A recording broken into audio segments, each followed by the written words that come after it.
Hello everyone, welcome back to Spararia YouTube channel.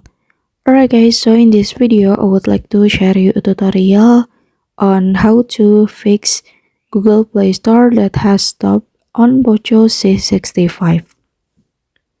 Alright guys, so if the Google Play Store on your cell phone suddenly stop and cannot be reopened, then don't need to be worried because you can overcome it easily. And so yeah, to overcome this one is quite easy, and without any further ado, let's get started the tutorial. Okay, the first thing first that you have to do is, now you can long press on the Google Play Store like this, and then there will be a menu and you can click apps info.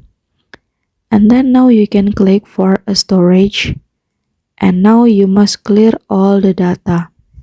And the purpose of deleting all of data is so that your Google Play Store returns to its initial settings and you can reopen it. And if you still cannot, then the last thing that you can do is you can restart your cell phone, guys, and wait until it turns on and you can open your Google Play Store again.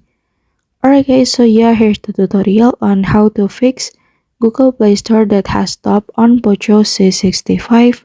And then thank you so much for watching.